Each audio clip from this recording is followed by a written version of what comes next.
Halleluja. Halleluja. Das war nicht laut genug. Halleluja. Halleluja. Wir wollen dreimal steigend Halleluja sagen. Halleluja. Noch höher. Halleluja. Noch höher. Halleluja. So, das gilt für Jesus, der Mitte unter uns ist. Aber wir warten auf ihn auch gleichzeitig. Der wird bald kommen, heißt es. Und? Haben Sie Angst, wenn er kommt? Das war nur 10, 12 Nein. Alle anderen haben Angst. Ja, was machen wir denn? Haben Sie Angst? Nein. Warum keine Angst? Wir sind vorbereitet. Wer ist zum ersten Mal hier? Bitte melden. Wer zum ersten Mal da ist? Also, ich glaube, Sie haben nicht gleich Ja gesagt, gell? Haben Sie ein bisschen Angst? Das vergeht jetzt bald. Wenn Sie ein paar Stunden bei uns sind, haben Sie keine Angst mehr. Halleluja. Halleluja. Wir wollen jetzt gemeinsam das Lied singen, ja, wenn der Herr einst wiederkommt.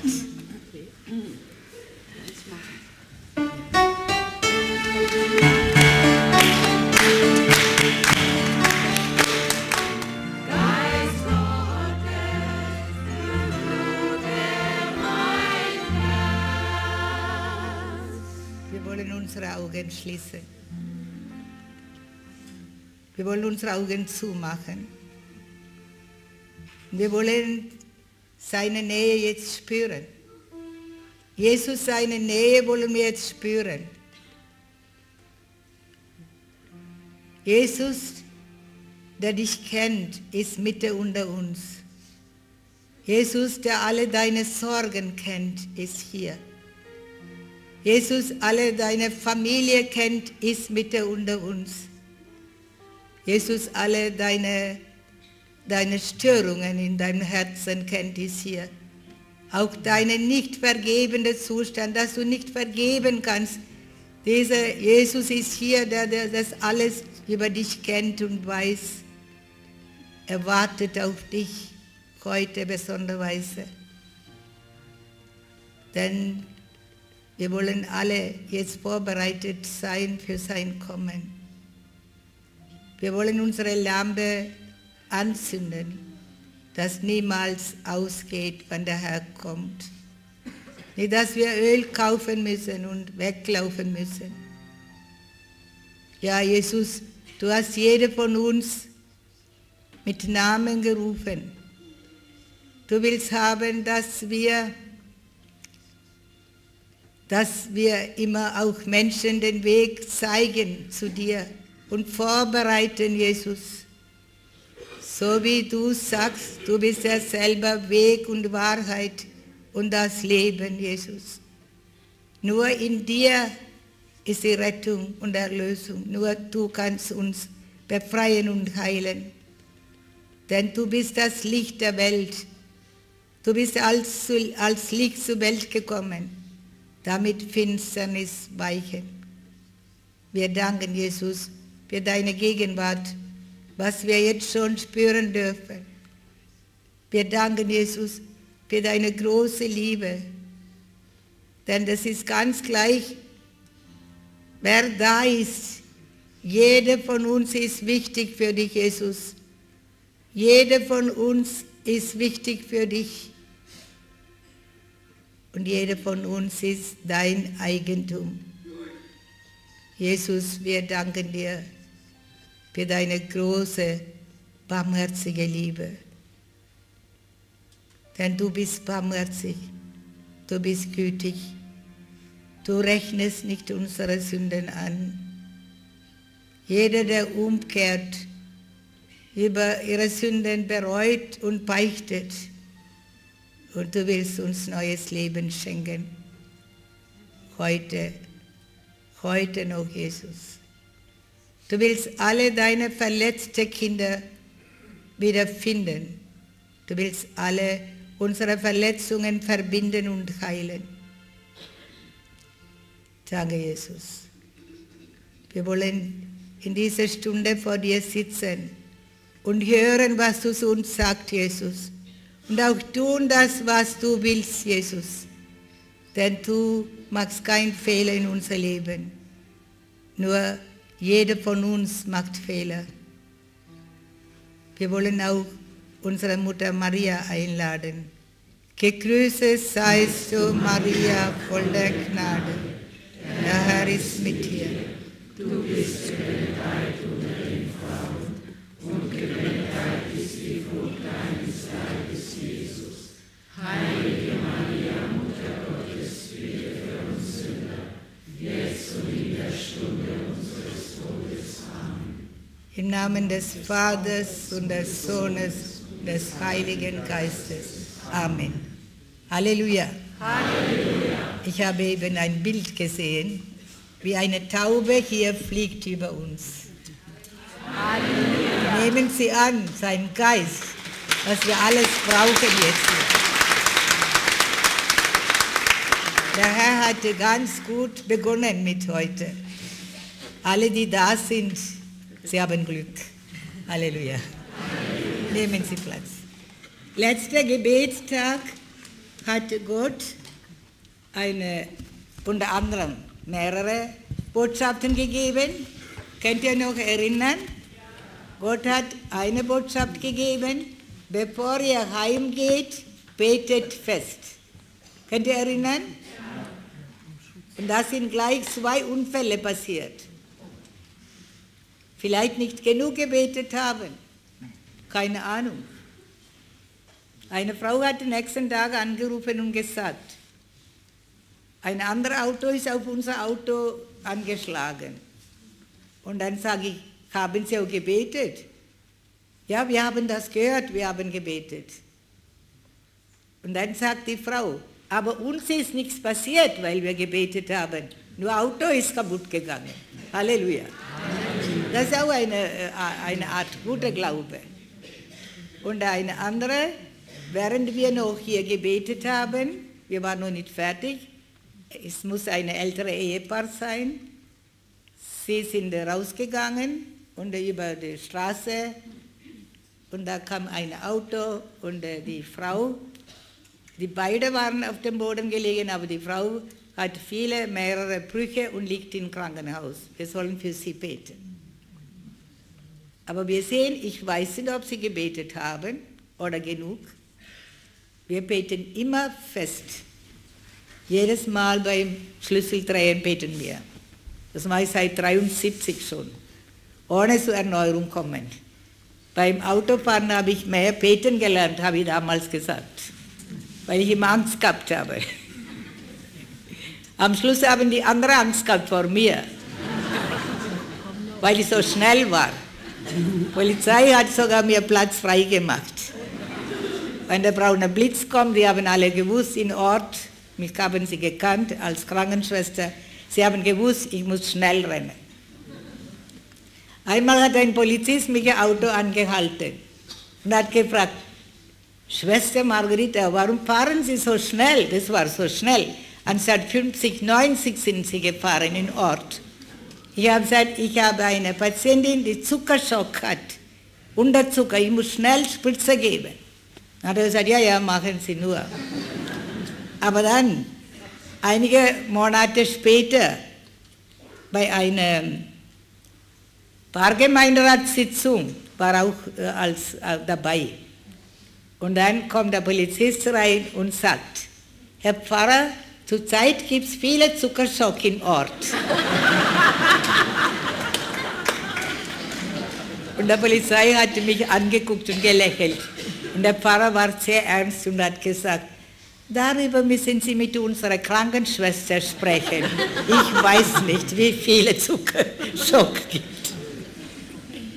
Ja, also es ist sehr, sehr wichtig, dass wir auch Botschaften ernst nehmen, was der Herr durch Menschen spricht.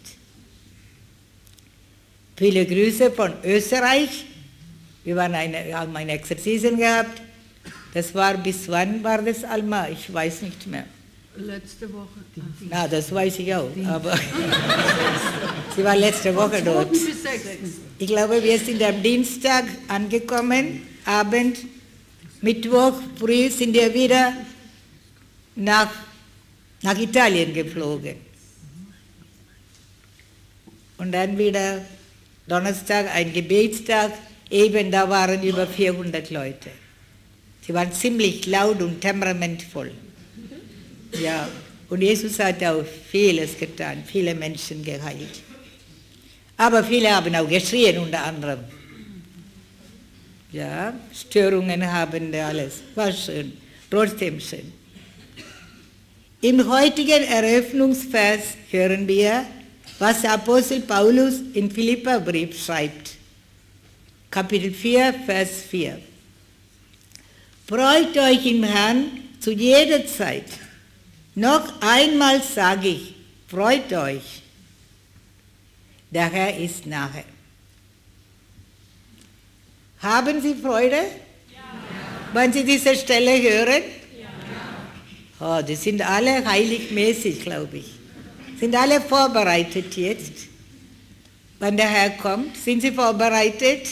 Ja. Genug Öl dabei? Ja. Sagen kann man alles. Der Herr hört alles.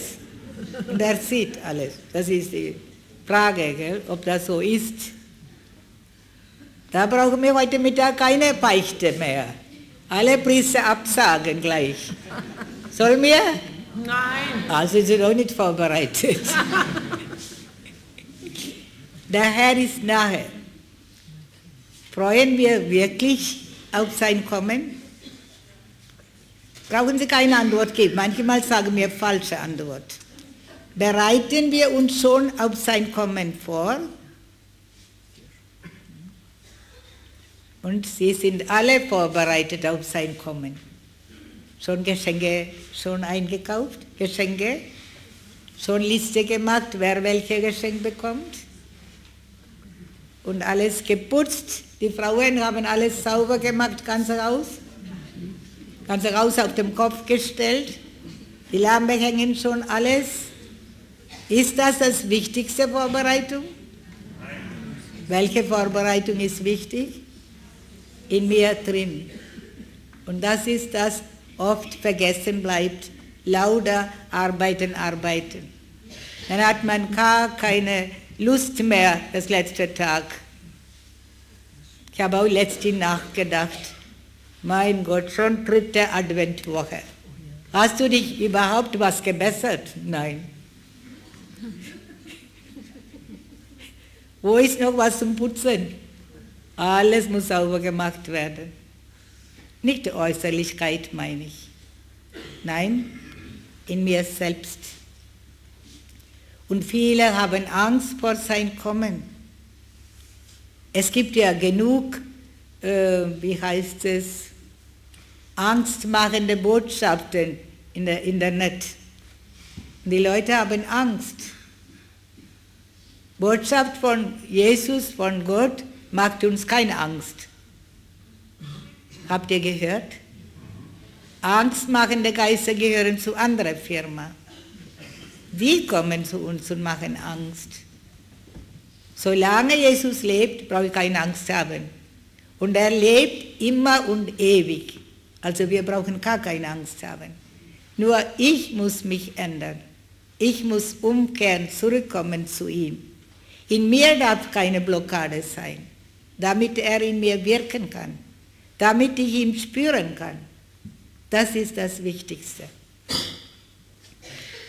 Denn heute in unserem Gebetstag schenkt Gott uns wieder eine Gelegenheit, auf sein Kommen vorzubereiten. Und ich bin froh und dankbar, dass so viele Zeit genommen haben und bei Jesus sitzen, um sein Wort zu hören, wie die Maria, die Martha und Maria, die Schwestern von Lazarus. Die Maria hat Zeit genommen und hat sich hingesetzt bei ihm und jedes Wort gehört.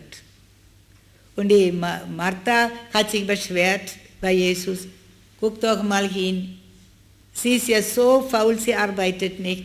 Ich muss Apfel pflücken und schneiden und Kuchen backen für dich und noch kochen, was alles weiß ich, wie man was alles kocht, wenn Jesus kommt. Ne? Weißt du, was sie alles damals vorbereitet haben? Und Jesus sagt, die Maria hat die Besseres gewählt. Das ist sehr wichtig für ihn. Nicht was auf den Tisch gekommen ist, nein. Das Wort Gottes hören, das ist eine Nahrung für uns alle, für unsere Seele. Und Jesus will heute vieles tun unter uns. Viele Heilungen werden heute geschehen.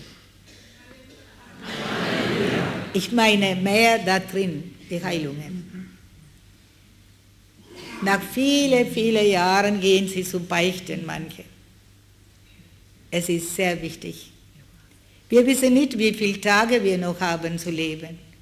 Oder wie viele Jahre, wie viele Advent wir feiern dürfen. Wir denken immer, ja, dann kommt ja nächstes Jahr wieder Advent. Ja, wer sagt es für dich, ob noch ein Advent gibt? Oder eine Fastenzeit gibt? In heutiger Lesung, erste Lesung aus dem Buch Jesaja, hören wir, wie der Prophet Jesaja spricht: Der Geist Gottes des Herrn ruht auf mir, denn der Herr hat mich gesalbt.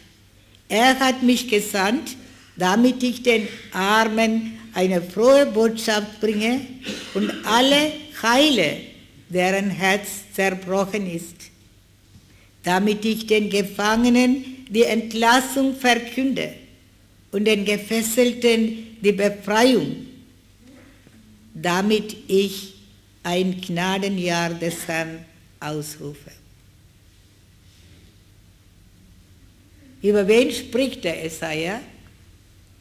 Das ist Jesus, über Jesus. Und wenn der Geist Gottes des Herrn ruht auf mir, also Jesus ist der Gesalbte, denn der Herr hat mich gesalbt. Er hat mich gesandt, damit ich den Armen eine frohe Botschaft bringe. Und alle will er heilen. Alle ohne Ausnahme will er hier auch heilen. Er will. Was willst du? Ist dein Herz offen für ihn und für sein Wort? Oder alle fahren mit dem Bus dorthin? Ja, gucken wir mal rein, was heute gibt es Neues.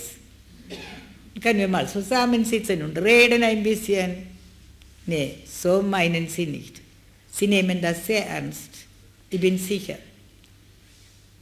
Halleluja. Halleluja. So, ich habe gerade eine Bekannte gesehen, deswegen habe ich genickt. Halleluja. Freue ich mich. Er hat mich gesandt. Er will frohe Botschaft bringen zu uns. Er will jede von uns heilen. Besonders die Herzen, die voller Verletzungen sind. Und sie meinen, dass da kann niemand helfen. Hoffnungslose Fälle kommen hierher zu Jesus und werden geheilt. Glaubt ihr das? Ja. Halleluja. Halleluja. Wie viele geben Zeugnis für Jesus? Er will noch den Gefangenen die Entlassung verkünden. Die Gefangenen werden rausgeschickt. Welche Gefangene? Von Gefangenschaft? Von Gefängnis? Nein, wir selbst sind wir gefangen in uns.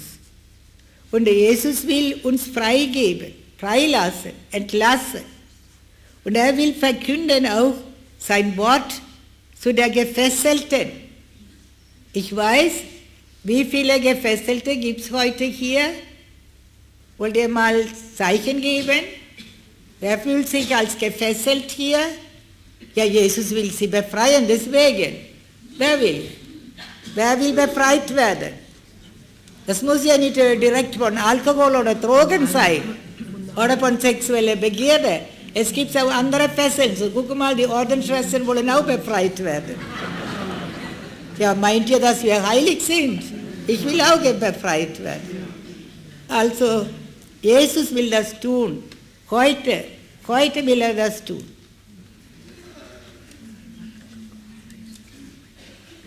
Und wir lesen in Lukas Evangelium, Kapitel 4, 18. Die Stelle, was wir jetzt von Jesaja vorgelesen haben, gehört haben, diese Stelle hat Jesus in der Synagoge von Nazareth auf sich bezogen. Jesus hat gesagt, das bin ich. Also, das bin ich, der Gesalbte. Jesus ist als Gesalbter zu uns gekommen.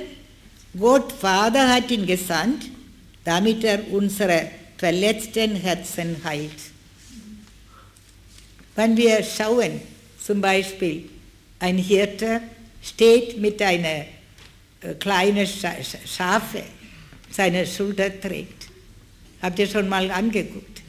Wunderschönes Bild. Das möchte ich immer sein. Da darf man da liegen. Oh, wie schön. Da fehlt uns überhaupt nichts mehr. Halleluja. Halleluja. Freuen Sie sich nicht? Ja. Manche stellen sich vor, manche denken, oh, für Jesus bin ich so schwer, ich bin 200 Kilo. Nein, für ihn ist nie so schwer. Er trägt es gerne. Es ist eine Gruppe gekommen, sie wollen was reden, glaube ich. Nein, sie wollen nicht reden, sie wollen hören. Wo kommen Sie denn her? Woher? Stuttgart. Also wir wollen für Sie Hände klatschen, weil Sie spät gekommen sind.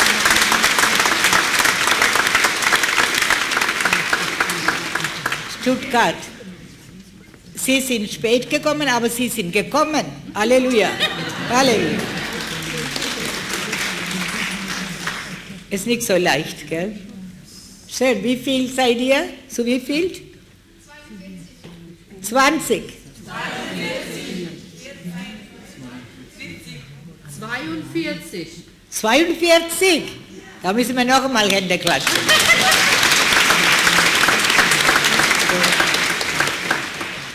So, jetzt darf ich wieder sprechen.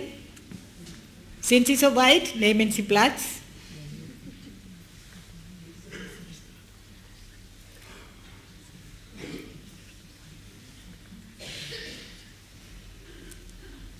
Wir wollen es sehr ernst nehmen mit Vorbereitung in unser Leben selbst. Denn ich bin sicher, jeder von uns ist berufen. Jeder Christ ist dazu berufen, den Weg zu vorbereiten. Wie heute auch, wie Gott Johannes der Täufer geschickt hat. Er muss den Weg vorbereiten. Und so, jeder von uns ist auch dazu bestimmt. Nehmen wir diesen Ruf Gottes ernst. Aber dazu müssen wir selbst sicher sein, selbst heil sein. Nur dann können wir andere Weg zeigen. In Lukas Evangelium, Kapitel 2, Vers 10 lesen wir, wie der Engel zu den Hirten sagte. Was hat er gesagt? Fürchtet euch nicht, denn ich verkünde euch eine große Freude, die dem ganzen Volk zuteil werden soll. Ganzen Volk. Gehören wir auch dazu? Ja. Auch die Deutsche? Ja. Italiener auch? Ja. Und die Polen auch? Ja. Und kroatische Volk auch?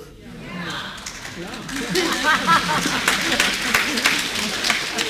Also, Sie sind nicht von Stuttgart, Sie kommen von Kroatien.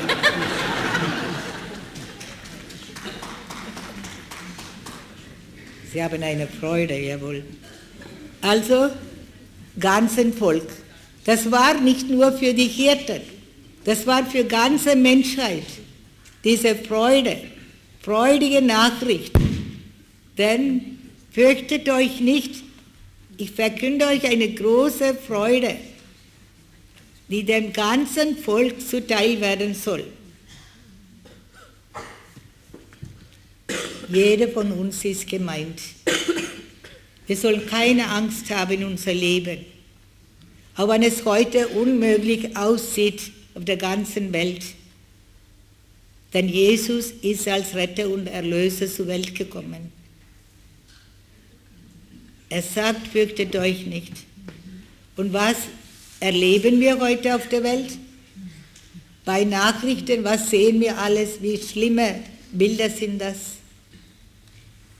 Und wer macht denn das? Die Menschen. Oder Gott? Wer macht das? Nicht Gott. Nein, viele sagen, warum lässt Gott das zu? Gott gibt uns die Freiheit. Du darfst selbst wählen. Immer wieder Krieg, Terroranschläge. Immer wieder haben die Angst vor Zukunft, keine Arbeit, nicht genug Einkommen. Andere haben Angst vor Krankheiten oder vor dem Sterben. Und Gott sagt immer wieder, fürchte dich nicht, ich bin mit dir. Wir wollen all die Verheißungen in Anspruch nehmen und das Wort Gottes glauben. Ich muss nur glauben, ich bin nicht alleine. Gott ist mit mir. Wollen Sie das glauben? Ja. Ganz gleich, was geschieht. Ganz gleich, ob du krank bist oder gesund bist. Jammern darfst du immer. Ich jammere auch. Bei mir das Kreuz so viel wird, jammere ich auch. Aber ich mache weiter. Halleluja. Halleluja. Es ist nicht immer leicht. Aber alleine an das Glauben, das ist Gottes Plan und er will, dass ich das und das tue und ich muss tun, das will ich auch tun. Und das ist sehr wichtig. Oder haben wir so wenig Vertrauen auf Gott? Das kann sein. In Matthäus Evangelium 1,23 lesen wir, seht, die Jungfrau wird ein Kind empfangen. Einen Sohn wird sie gebären und man wird ihm den Namen Immanuel geben. Das heißt übersetzt, Gott ist mit uns. Immanuel, Gott ist mit uns. Ich denke gerade an einen Spanier, der bei uns war bei der Exerzitien in, wo war das? In Kevela. Und er ist zu mir gekommen, er war Teilnehmer, er konnte auch gut Deutsch. Er hat gefragt, was meinen Sie? Meine Frau ist schwanger. Wie soll das Kind heißen? Fragt er mich. Und spontan habe ich gesagt, Immanuel. Und dann guckt er mich an, plötzlich hat er Tränen in seinen Augen und er macht seinen Kalender auf. Und dann zeigt er das Datum, wo das Kind kommen sollte. Da steht geschrieben, Immanuel. Halleluja. Das wollte ich. Also, was heißt Immanuel? Ich habe ihm dann erklärt, Gott ist mit uns, heißt es. Gott ist auch mit dir und mit uns alle. Er ist wirklich mit uns. Und er lebt auch heute unter uns. Das glauben mir viele Menschen diese Erfahrung hier gemacht. Heute hat jemand mir auch ein Zeugnis geschrieben, wie er geheilt wurde von Krebskrankheit. Das war aussichtslos. Also es war kein Erfolg, haben die Ärzte gesehen. Aber dieser Mann wurde geheilt. Halleluja. Halleluja. Und wer heilt denn heute? Jesus, der auch genauso wie vor 2000 Jahren gelebt hat und er lebt auch heute unter uns, der viele Menschen geheilt hat damals und er heilt auch heute viele Menschen. Aber wie kann ich Jesus spüren? Ich kann nur Jesus spüren, wenn ich in mir keine Blockade habe. Vielleicht lebe ich in Sünde, kann ich Jesus nicht spüren. Nachdem Adam und Eva gesündigt haben, sie haben sich versteckt, sie haben Angst bekommen vor Gott, vorher war alles in Ordnung. Und es gibt auch Menschen auch unter uns, sie haben Angst vor Gott. Eine Frau war bei uns in Österreich letzte Woche. Ein ganz trauriges Gesicht. und Angst vor Gespräch sogar und Angst vor mir, das noch. Aber sie will reden mit mir. Ich habe gesagt, kommen Sie, nehmen Sie Platz. Ich habe Angst, ich habe Angst. Ich habe gesagt, warum wollen Sie mit mir sprechen, um was geht es denn? Ich bin krank, schon über 30 Jahre krank.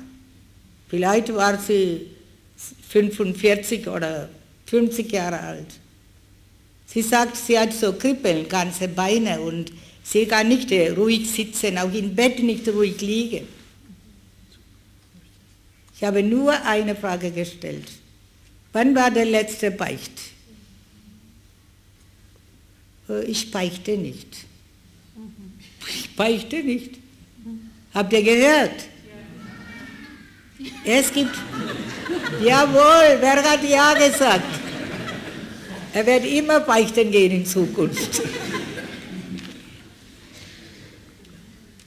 Was wollte sie? Was will sie? Sie hatte Angst vor Gott, weil sie eben in Sünde lebt. Nicht gebeichtet ihr Leben. Vielleicht erste Kommunion, das weiß sie nicht mehr. Wie kann Gott ihr Gebet eine Antwort geben, wenn wir in Sünde leben? Wir lesen in Jesaja 59, 1 und 2. Da steht geschrieben, wie Gott sagt, ich bin nicht schwerhörig, dass ich dich nicht hören kann. Meine Hände sind nicht so kurz, dass ich dich nicht heilen kann. Nein, zwischen dir und mir, das sind deine Sünde. Deine Sünde verdecken mein Gesicht, so dass ich dich gar nicht hören kann. Das heißt nicht, dass alle, die krank sind, manchmal macht Gott auch so, dass er auch Menschen brauchen, mit ihm leidet. Da sagen die Leute, nein, Gott liebt mich nicht, deswegen bin ich krank. Dann stelle ich eine Gegenfrage. Gott liebt die Mutter Gottes nicht? Die Frage.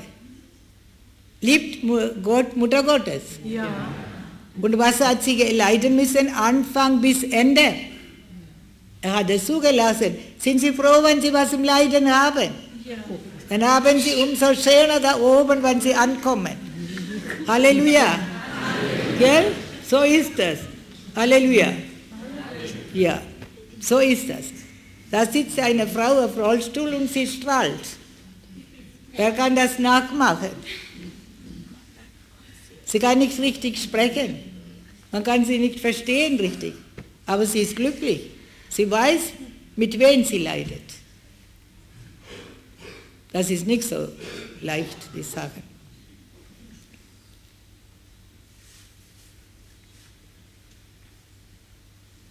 Wir lesen in Lukas Evangelium Kapitel 1, 77 bis 79, wie Zacharias prophetisch redete. Du wirst sein Volk mit der Erfahrung des Heils beschenken, in der Vergebung der Sünden. Wenn der Herr unsere Sünden vergibt, dann werden wir auch schnell Heil erfahren. Durch die barmherzige Liebe unseres Gottes wird uns besuchen. Das ausstrahlende Licht aus der Höhe, um allen zu leuchten, die in Finsternis sitzen und im Schatten des Todes und unsere Schritte zu lenken auf den Weg des Friedens. Was hat er alles zu tun mit uns? Haben Sie diese Stelle mal richtig gelesen? Ist das nicht wunderschön? Er will unsere Sünden vergeben. Er will seine Liebe uns zeigen. Barmherzige Liebe. Barmherzigkeit. Ein Junge hat mir gesagt bei einem Gespräch, Gott ist barmherzig, er wird mich niemals in die Hölle schicken. Ich habe gesagt, du hast ganz recht. Solange du lebst, ist er barmherzig.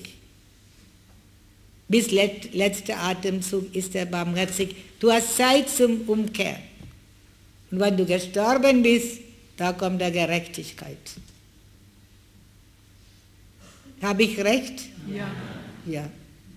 Aber wer sagt, wie viel Zeit wir haben? Das ist die nächste Frage. Wie viel Zeit haben wir noch? Es kann heute noch was geschehen mit uns, dass wir abgeholt werden. Wir können nicht sagen, heute nicht, bitte bis nächstes Jahr warten. Die Tage sind gezählt von allen Menschen. So lesen wir auch in Jesus Kapitel 17, 1 und 2. Gott hat Menschen erschaffen und geformt. Er hat auch alles schon gezählt. Er hat bestimmt die Tage und Monate. Da gibt es nicht immer 90 oder 100 Jahre alt werden. Moderne Welt kann auch nichts ändern. Oder meint ihr das? Alle müssen sterben, auch mit Geld könnt ihr nicht anfangen. Das ist das. Also, das heißt, der Herr wird als Licht zu uns kommen, damit alle Finsternis weicht. Und dieses Licht kommt von der Höhe, aus der Höhe, damit alle Menschen leuchtet. Und diese Finsternis muss weichen. Und Gott will uns zeigen, auf welchen Weg wir gehen sollen. Er wird uns zeigen, diesen Weg des Friedens. Das ist sehr wichtig. Jesus ist zur Welt gekommen, um unsere Sünden zu vergeben und uns zu heilen. Wir lesen Johannes Evangelium 3, 19 und 20. Das Licht kam in die Welt und die Menschen liebten die Finsternis mehr als das Licht, denn ihre Taten waren böse. Manche denken hier, wir sind nicht so schlimmer Volk wie damals, wie Sodom und Gomorra. Manche denken, wir sind viel schlimmer. Und warum tut er nichts? Warum schickt er nicht Feuer und alles? Warum? Was meint ihr? Er war immer barmherzig, Elisabeth. Auch schon, Geduld hat er immer gehabt. Weil 400.000 Priester gibt es auf der Welt. Und jede Sekunde ist eine heilige Messeopfer geht hoch. Damals war das nicht. Und dann Mutter Maria sagt, wir sollen immer viel beten. Und die Menschen beten viel Rosenkranz heute. Habe ich recht? Ja. Sind schon Ausnahmen hier. Manche beten nur ein Gesetz bis 3 Gesetze, kann schon sein. Aber allgemeine beten viele Menschen Rosenkranz. Und die Mutter Gottes ständig Fürbitte hält. Damals war das alles nicht. Und deswegen noch so. Aber einmal kommt er doch. Oder nicht? Und ich sage, hoffentlich kommt er bald. Warum? Damit nicht noch mehr Menschen zur Sünde führen kann. Oder sündigen. Noch mehr.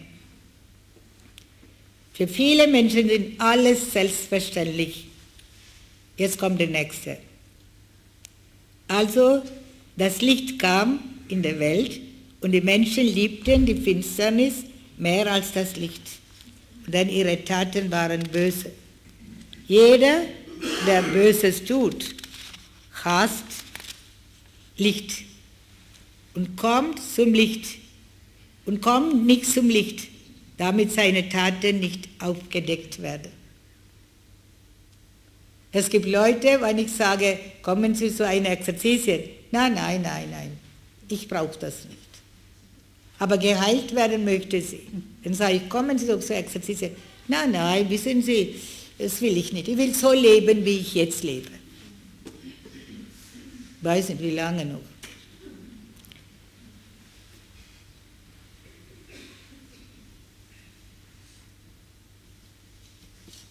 Es gibt Menschen, die in Sünde leben und das Wort Gottes nicht hören wollen, weil sie Angst haben, dass nicht nur ihre bösen Taten aufgedeckt werden, sondern auch auf vieles verzichten müssen.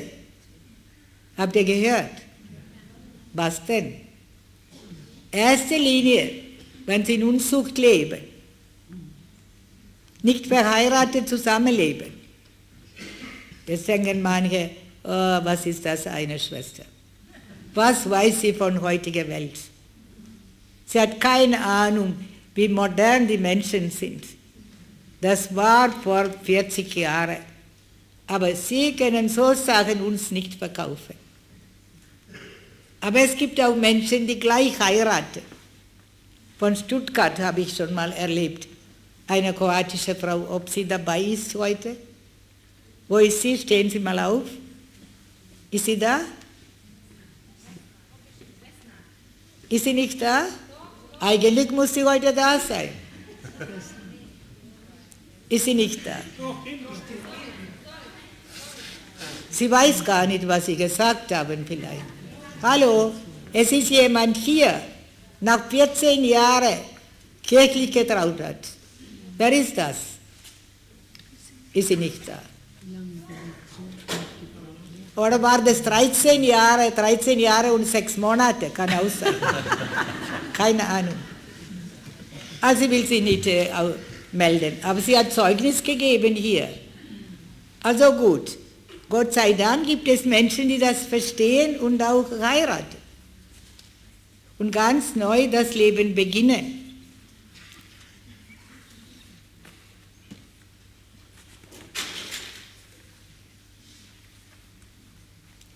Vorher habe ich über eine Frau gesprochen, die Körper so Unruhe gehabt hat und die Ärzte haben nicht festgestellt.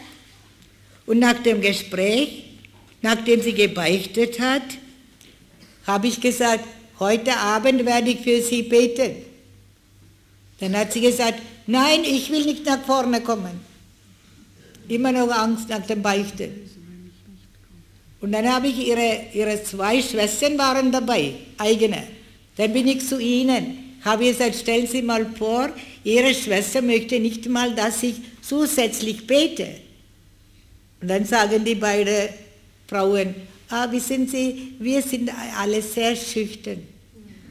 Ich habe gesagt, die helfen mir und sagen, geh doch vor. Die Schwester gibt doch Mühe und geh doch vor. Dann habe ich gesagt, da kann ich nicht helfen, ich kann doch nicht zwingen, oder? Und dann waren die anderen Kranke da, wo sie das gesehen hat, kam sie. Und sie wurde diesen Moment geheilt. Halleluja. Gott ist großzügig. Versteht ihr, was ich meine? So ist unser Gott. Nur einen Schritt will er. Brauchen nicht ganz herlaufen. Er kommt schon uns entgegen. Und er will uns Heil schenken. Und dann hat sie gesagt, ja, ich habe so viele Jahre, ich kann nicht erinnern. Wie man beichtet, weiß ich nicht. Aber wir haben ihr geholfen. Und alle Blockade war weg. Erste Nacht hat sie durchgeschlafen. Halleluja. Eine andere Frau konnte nicht vergeben. Ihre Mutter nicht vergeben. Das war eine große Geschichte. Sie hatte Asthma über 30 Jahre. Und sie hat dann erzählt, älteste Kind ist gekommen zur Welt, nach 9 Monaten war Mutter schwanger, dann kamen Zwillinge. Nach 8 Monaten kam noch einmal eine Zwillinge. Dann waren 5 Kinder in 3 Jahren. Was soll die Mutter noch machen? Die war natürlich unruhig bei der Schwangerschaft. Sie wollte nicht schwanger werden. Die Ablehnung haben die Kinder gespürt. Und diese Frau als Kind war sie Wochen im Krankenhaus gelegen.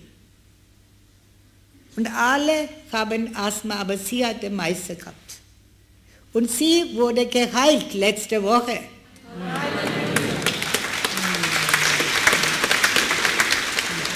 Nachdem sie ihre Mutter vergeben hat, hat Jesus sie geheilt. Was ist jetzt wichtig für uns?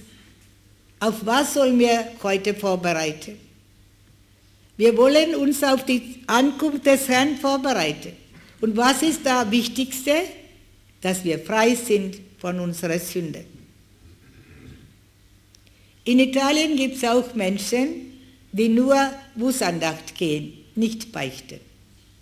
So wie auch in Deutschland. Sehr bequem. Aber sie kommen ganz, sagen wir mal, besseres Wort, schmutzig mit ihren Sünden her. Und wenn sie Bußandacht, ich meine nicht zu uns, hier gibt es ja keine Bußandacht, gehen sie zur Bußandacht und nachher gehen sie wieder heim. Noch dreckiger als vorher. Die wissen gar nicht. Und das 20, 30 Jahre, ganze Dreck aufgehoben. Sie tun doch jeden Tag duschen, oder nicht? Wenn sie alle 20 Jahre nicht duschen, wie kann man das sitzen? Und wie sieht denn da drin aus, wenn sie 20 Jahre nicht gebeichtet haben? Sie haben keine Absolution, sie bekommen keine persönliche Absolution. Habt ihr verstanden? Ja. Wenn sie Bußandacht gehen, sie gehen dahin und der Priester gibt einen Segen und sie meinen, ihre Sünden sind weg. Ich habe gehört, hier irgendwo in Fulda Diözese ein Pfarrer, der gibt vor der Kommunion noch Absolution und gibt Kommunion. Wie schrecklich. Wir müssen für solche Priester beten. Manche Priester sagen, sie brauchen nicht beichten. Es ist traurig. Aber sie sind doch nicht abhängig von einem Priester, oder? Ein 80-jähriger Opa oder 75-jähriger, ich weiß nicht, wie alt er war, er hat mir gesagt, der Pfarrer sagt, ich brauche nicht beichten, Bußandacht reicht. Also dann könnt ihr zusammen einen Weg gehen, ne? Wisst ihr wohin? Habt ihr verstanden? Zu welcher Firma sie gehen später. Ich will doch nicht wegen anderen Menschen denken. Sie sagen, ich frage, was sagen Sie dazu? Beichten oder nicht? Ja, Sie sagen ja, aber die Leute frage ich auch so. Da sagen sie, ah ja, wenn man so denkt, ja, aber wenn der Pfarrer sagt, dann ist ja keine Sünde mehr da. Es gibt evangelische Christen. Und ich frage, warum sind sie katholisch geworden? Da sagen sie, Sakrament der Buße gibt es nur in der katholischen Kirche. Deshalb. Und auch Eucharistie, Jesus empfangen kann ich nur in der katholischen Kirche. Versteht ihr? Deswegen werden die Leute katholisch.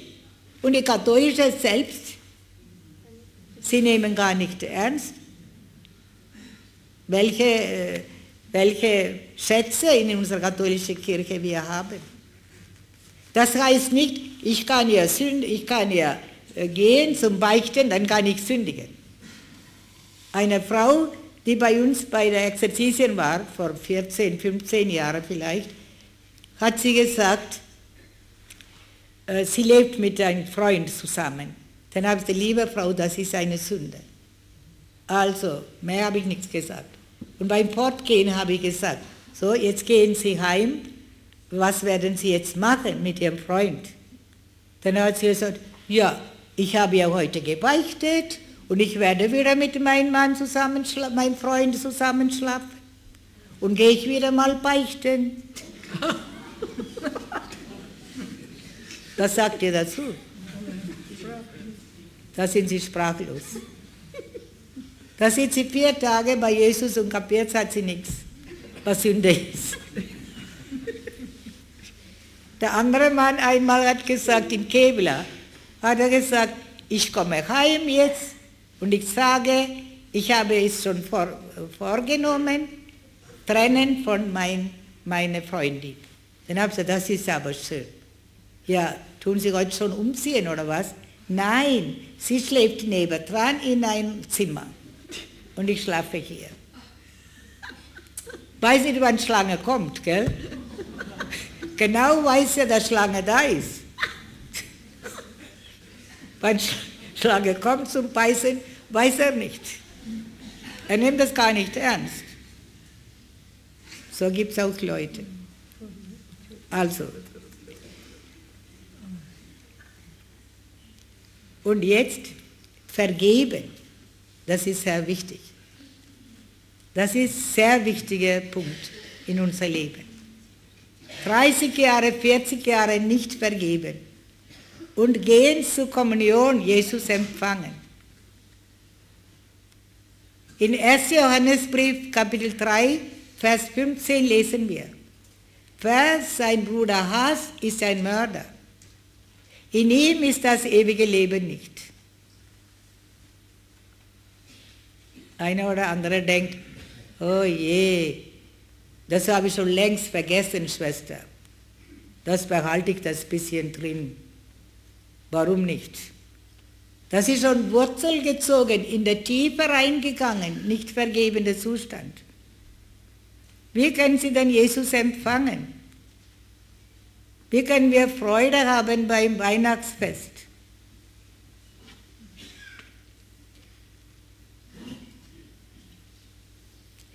Es ist sehr wichtig, dass wir unsere zwischenmenschlichen Beziehungen in Ordnung bringen.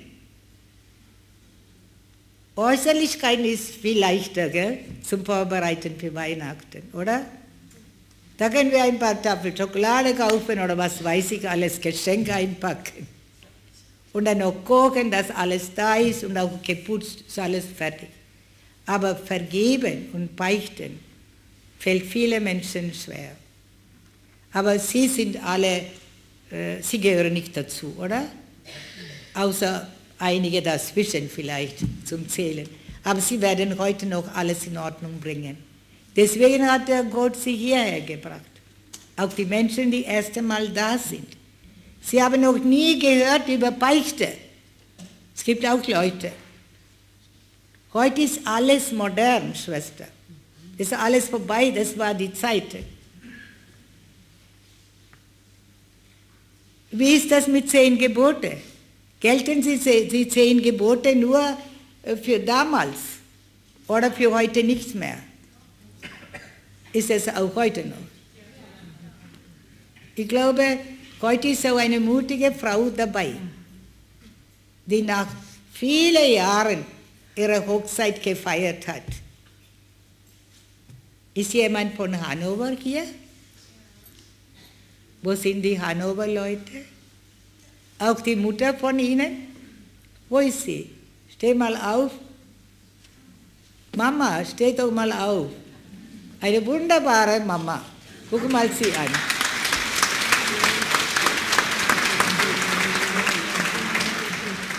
Vor wie viele Jahren sind Sie jetzt verheiratet? Vor 3 Jahren. War das vor 3 Jahren Weihnachten? Gell? Vor 2 Jahren. Also, und sie sieht viel schöner aus als damals, wo sie gekommen ist. Sie strahlt jetzt. Wie viele Jahre waren Sie nicht verheiratet? 50 Jahre? Sie weiß nicht mehr, sie muss zählen. Es ist schwer zu denken. Ich glaube 50 Jahre.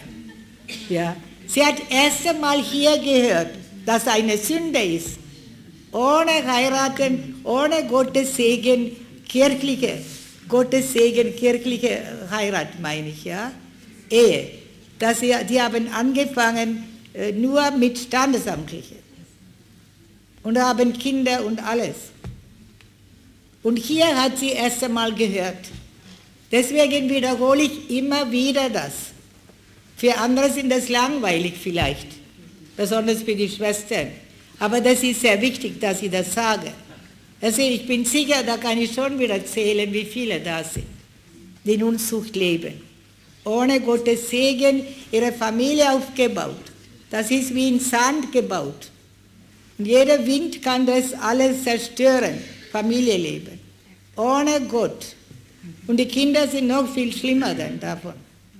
In Sünde geborene, Sünde gezeugte Kinder. Sehr ernst nehmen die Sache. Also auch die zwischenmenschliche Beziehung in Ordnung bringen.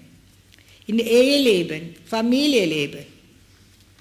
Für Jesus ist auch wichtig, dass wir unsere Nächsten lieben, wie uns selbst. Denn Weihnachten ist das Fest der Liebe. Wir haben Zeit, noch eine Woche. Wollen Sie heute beginnen? Alles klar? Alles verstanden? Sie sind irgendwie müde heute. Kein Leben drin. Können Sie 3-mal Halleluja sagen, bitte? Halleluja!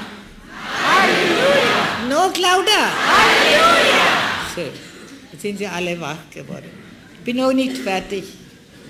Kann sein, dass Sie müde sind, aber ich bin noch nicht fertig.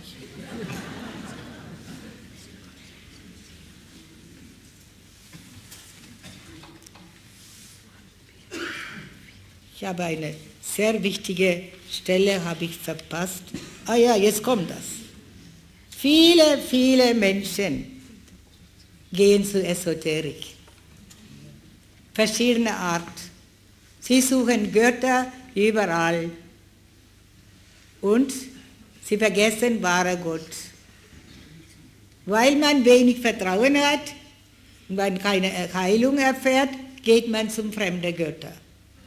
Dann kommen wieder Leute zu uns und erzählen, das ist auch in der katholischen Bildungshäuser. Da kann man doch gehen. Aber was wissen Sie, frage ich. Sie glauben, dass das gut ist? Ah, nein, das glaube ich nicht. Und warum gehen Sie denn dahin? Weil das in der katholischen Kirche ist. Gott fragt dich nicht. Haben Sie diese Yoga und Zen in der katholischen Bildungshaus mitgemacht? Dann dürfen Sie rein, natürlich. Nein, nein, du kannst gleich die andere Firma gehen. Und dann eins zum anderen gehen sie, diese Leute. Nicht nur bei einem bleiben, das ist schlimm genug, aber die gehen immer mehr suchen. So ansteckend. Und die anderen nehmen sie noch mit. Und immer nur eine Antwort. Das ist in der katholischen Bildungshaus. Wir sind auch katholisch. Was meint ihr? Ja. Sind wir katholisch? Ja. Mehr als katholisch, oder? Sie sind davon überzeugt. Was ist das Wichtigste in der katholischen Kirche? Eucharistie. Seit Sie bei uns bei der Exerzitien waren, wer geht jeden Tag zur Heiligen Messe? Schauen Sie mal hier, wie viele jeden Tag zur Heiligen Messe gehen. Das haben Sie bei uns gelernt, oder nicht? Ja. Halleluja. Und auch beichten gehen, Bibel lesen, Rosenkranz beten. Wir sind froh, dass wir viele Menschen zu Jesus geführt haben. In diese 21 Jahren. Ich mache das seit 21 Jahren. So, und jetzt, und was machen die Menschen? Die gehen einmal zum Beispiel zum Zen, Yoga, Hand auflegen, Wahrsager, Handlesen, meine Handlesen, und durch die Heilung, durch telefonisch. Ja, das sind gute Leute, Schwester. Warum nicht? Ja, sie können gehen, wie sie wollen. Die Entscheidung liegt bei ihnen. Aber Nachwirkung müssen sie selber tragen, was alles nachher kommt. Wir lesen in Amos, das ist eine sehr schöne Stelle. Sie können gut merken. Im Buch Amos, Kapitel 5, lesen wir. 5, 18 bis 20. Wehe denen, die den Tag des Herrn herbeisehnen. Was nützt euch denn der Tag des Herrn? Finsternis ist er, nicht Licht. Der Mann, der in Finsternis lebt, und was sollen sie denn immer sagen, wann kommt der Tag? Tag des Herrn. Sie leben in Finsternis, nicht in Licht. Und wie sind die Menschen, solche Menschen? Es ist wie, wenn jemand einem Löwen entflieht und ihn dann ein Bär überfällt. Kommt er nach Hause und stützt sich mit der Hand auf die Mauer, dann beißt ihn eine Schlange. Alles klar? So gehen die Leute zu einem, zum anderen Heiler. Ich habe eine Frau kennengelernt in Dänemark. Über 450.000 € hat der Mann schon ausgegeben. Überall hingeflogen, damit die Frau lebt. Sie hat Brustkrebs und der Mann will, dass sie geheilt wird. Also überall hingegangen. Es gibt auf der Welt nichts, was sie nicht gemacht hat. Versteht ihr, in dieser Richtung? Was mit unserem Glauben nichts zu tun haben. Und dann kam sie zu uns. In der Nähe konnte man nicht aushalten. So war der Brust voll Krebs. Nicht zum Arzt gegangen, nicht operieren lassen. Und jetzt fragt er mich, was können wir noch machen? Die waren beim Bär und überall. Auch bei Löwe und am Schluss hat Schlange gebissen. Versteht ihr? Und jetzt ist voller Gift. Ich muss diese Frau denken. Wie traurig ist das? Traurig. Und so rennen viele Menschen, moderne Menschen, zum verschiedenen Göttern. Und alles machen sie. Alles.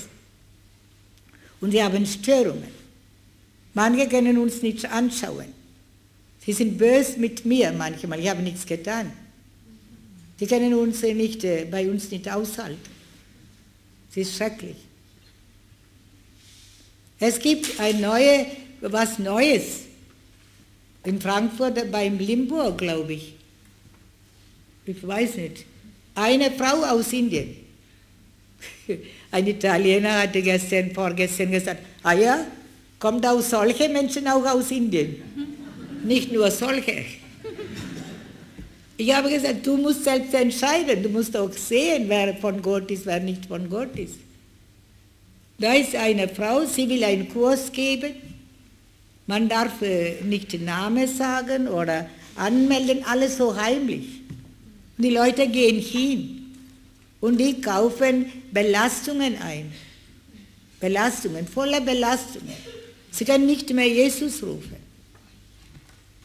Ich kann erinnern, eine Frau war bei mir im Gespräch von Frankfurter Gegend.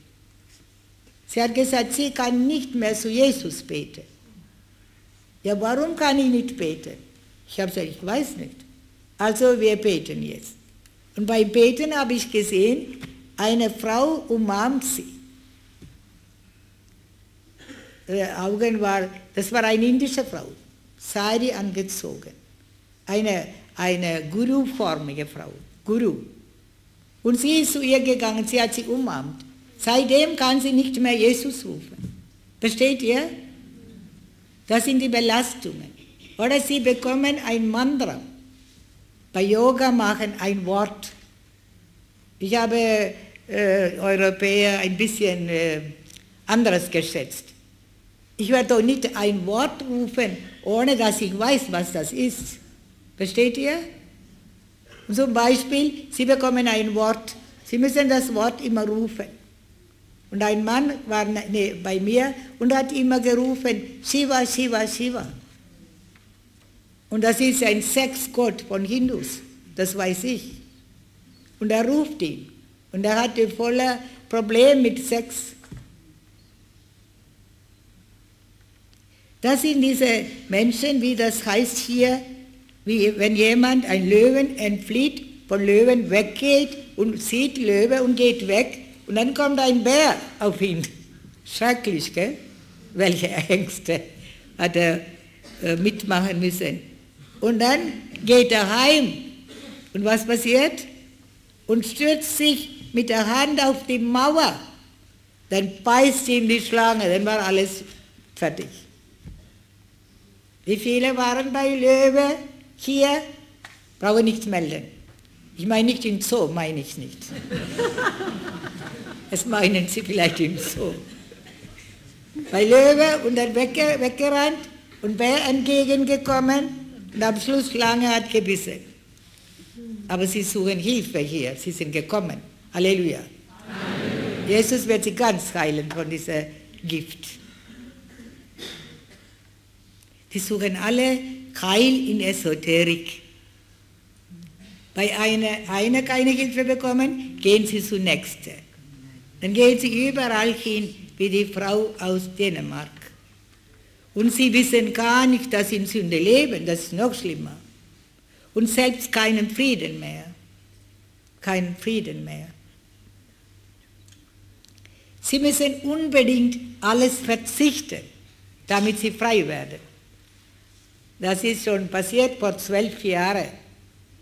Vielleicht ist die Frau da, aber es macht nichts. Sie darf ja das hören. Eine Frau, sie war bei verschiedenen solche, weiß nicht, bei Aberglaube. Und dann kam sie zu Beichten, Exerzitien mitgemacht und beim Beichten, nach dem Beichten hat der Priester gesagt, ich kann Ihnen keine Absolution geben. Gehen Sie zu der Schwester Margarita. Dann habe ich gedacht, was? Sie kommt zu mir und sagt, der Pfarrer will keine Absolution geben, ich soll zu Ihnen kommen. Dann habe ich gesagt, er hat sicher seine Gründe. Dann habe ich gesagt, komm, setzen Sie hin, wir beten. Und bei Gebet habe ich gefragt, was für ein Bild haben Sie in Ihrer Tasche? Dann hat sie ein Bild rausgeholt. Ein Bild von Sahib Baba. Das ist eine Guru von Indien, schon wieder von Indien. Ein schrecklicher Mann. Er ist gestorben letzten April. Bei Auferstehung ist er gestorben. Er hat immer gesagt, er ist wie Jesus. Und die Leute haben gedacht, er wird auch auferstehen, ja, von wegen. Der ist sicher gleich zu einer anderen Firma abgeholt worden. Was ich sagen wollte, hat wirklich vieles zerstört, besonders bei Europäern. Sie waren in Indien bei ihm und alles Mögliche haben sie erlebt dort. Manche werden psychisch krank. Dann kommen sie in Psychiatrie hier. Kenne ich auch so Leute. Aber diese Frau habe ich gesagt, sind Sie bereit, das Bild wegwerfen? Dann hat sie gesagt, nein, das mag doch nicht, weil ich das Bild da habe. Ich glaube trotzdem Jesus. Dann habe ich gesagt, nein, das geht nicht. Entweder Gott oder Mammon. Jetzt weiß ich, warum Sie keine Absolution bekommen haben. Dann hat sie mir das Bild gegeben. Ich habe für sie gebetet. Sie war 20 Minuten in den Heiligen Geist geruht. Gott ist gut, oder? Innerhalb 5 Minuten wurde diese Frau befreit. Dann habe ich gesagt, und jetzt gehst du zum Priester und beichte jetzt. Diesmal kriegst du Absolution. Halleluja. Halleluja. So,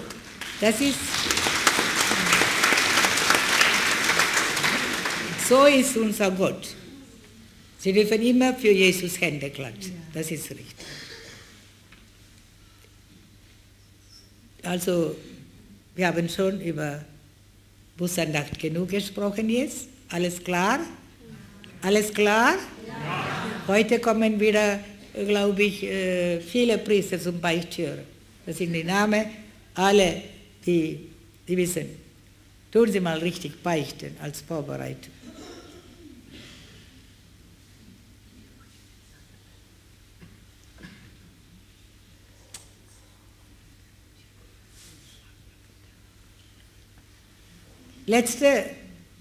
Vor einigen Wochen habe ich einen Mann kennengelernt.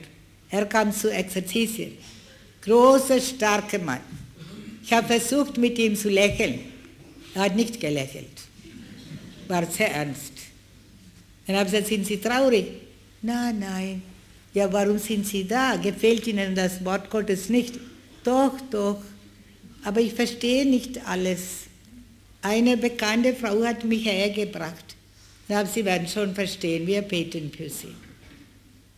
Dann war er beim Gespräch bei uns. Und ich habe ihn gefragt, was ist mit Ihnen los? Hören Sie nicht das Wort Gottes? Können Sie nicht aufnehmen? Haben Sie was Schlimmes mitgemacht im Leben? Er sagt ja. Meine Frau hatte einen Sohn, also von erster Ehe, und sie hat, dieser Mann und auch sein Schwager zusammen ihn geschlagen. Und viele Brüche, Knochenbrüche hat er. Und seitdem, er kann nicht mehr lächeln. Er hat einen Wut auf diese beiden. Er lebt, aber, und dann Sandy hat eine Botschaft bekommen vorher, danken Sie Gott, dass der Herr sie geheilt hat oder dass sie nicht gestorben sind bei einem Unfall. Es war kein Unfall, aber es war Streit. Und er hat mir gesagt, ich kann nicht vergeben. Dann habe ich, das glaube ich Ihnen. Aber Jesus will Ihnen Gnade schenken, nehmen Sie diese Gnade an. Und bei Vergebungsgebet hat er angefangen zu weinen. Laut hat er geweint. Bei innerer Heilungsgebet hat er so laut geweint. Und was ist passiert bei ihm? Er wurde geheilt. Sogar hat er angefangen zu tanzen, letzten Tag. Er wird wieder zu uns kommen, zu Exerzitien.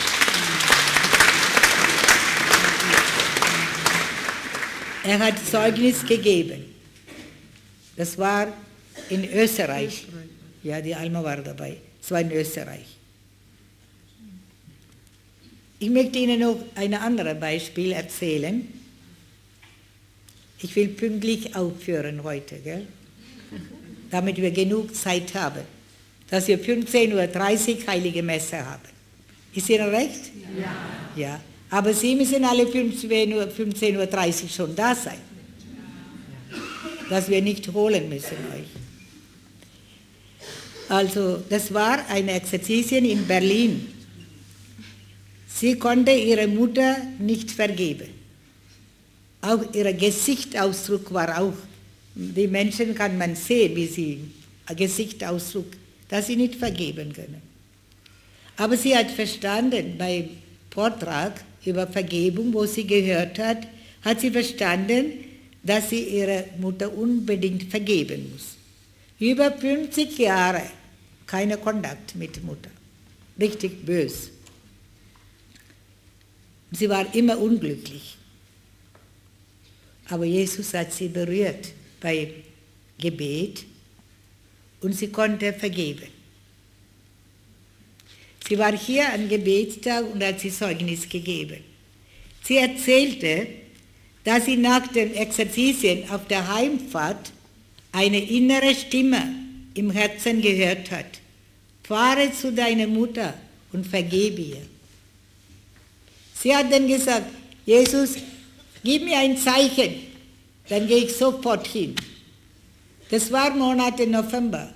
Plötzlich kam Sonne. Ein Licht hat sie gesehen. Sie hat gesagt, ja, ich gehe zur Mutter. Jetzt schreibe ich, was sie uns geschrieben hat.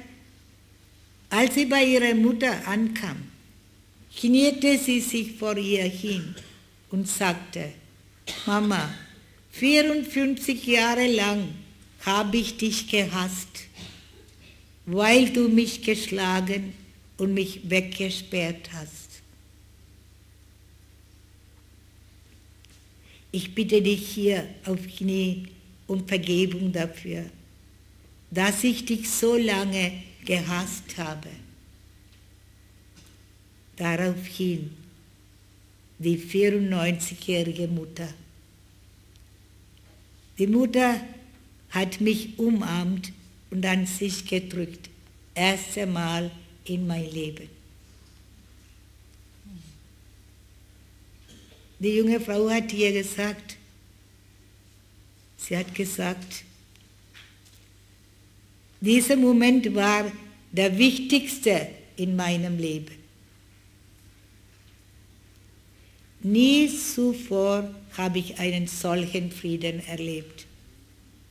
Jesus hat alles, was sich in 54 Jahren zwischen mir und meiner Mutter an negativen Gefühlen angesammelt hat, in einem Augenblick ausgelöscht. Ich hatte nur 4 Tage bei Jesus gesessen und das Wort Gottes gehört. Es hat sich gelohnt.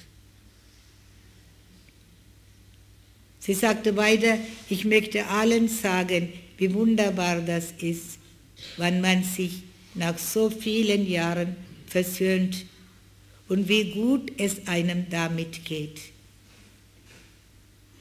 In der darauf folgenden Nacht hatte ich einen Traum, in dem ich mein Leben rückwärts sah, bis zur Zeit, als ich ein Baby war. Da bekam ich die tiefe Gewissenheit, dass Jesus heute unter uns lebt. Und er schenkte uns beiden ein neues Leben. Halleluja. Halleluja. Ist das nicht wunderschön? Wie Jesus heilt. Das ist viel, viel größere Heilungen als körperliche Heilung. Krebs oder Lähmung oder ganz gleich, wie schlimm man krank ist. Ja, ich möchte auch noch einmal Sie bitten, dass Sie Ihre Ehe in Ordnung bringen.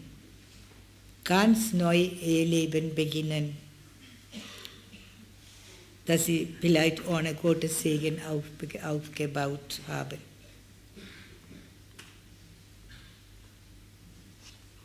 Denn in Galaterbrief lesen wir Kapitel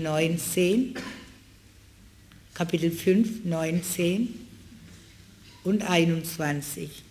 Die Werke des Fleisches sind deutlich erkennbar. Unzucht, Unsittlichkeit, ausschweifendes Leben. Und so weiter. 21b lesen wir, wer so etwas tut, wird das Reich Gottes nicht erben. Wer so etwas tut, wird das Reich Gottes nicht erben.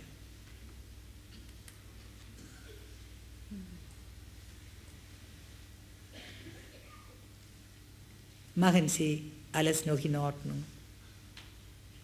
Rufen Sie Heimatpfarrer an, der nimmt sicher Zeit für Sie. So wie bei ihr. Sie haben angerufen, kurz vor Weihnachten, die Tochter hat angerufen, nachdem Mutter gesagt hat, ich will heiraten, ich will deinen Papa heiraten, hat sie gesagt. Und die Tochter hat gedacht, jetzt ist Monat Dezember, der Pfarrer hat sicher keine Zeit. Er wird im Neujahr alles machen, hat sie gedacht. Und sie hat den Pfarrer angerufen, er sagt, ich komme in einer halben Stunde. Die Braut soll sich schön machen. Und sie hat sich ganz schnell schön gemacht. Und ihr Mann hat auch. Ist das nicht schön? Feiern Sie mal solche Hochzeiten nächste Woche.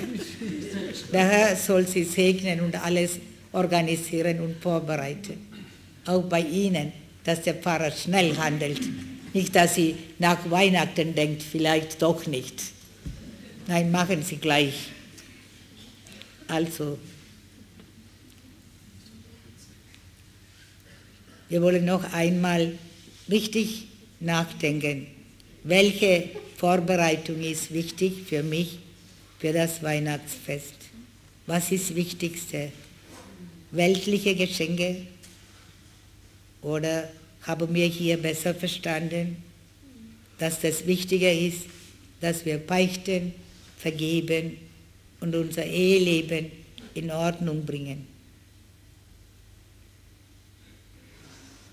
Jedes Herz wollen wir als Krippe vorbereiten, damit Jesus in uns neu geboren werden kann. Der Engel sagte zu den Hirten in 2,14, verherrlicht ist Gott in der Höhe und auf Erden ist Friede bei den Menschen seiner Gnade.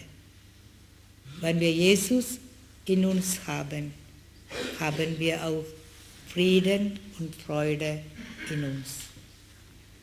Wir haben jetzt Pause. Wir wollen aber aufstehen und Gott danken und loben und preisen, indem wir wieder ein Lied singen.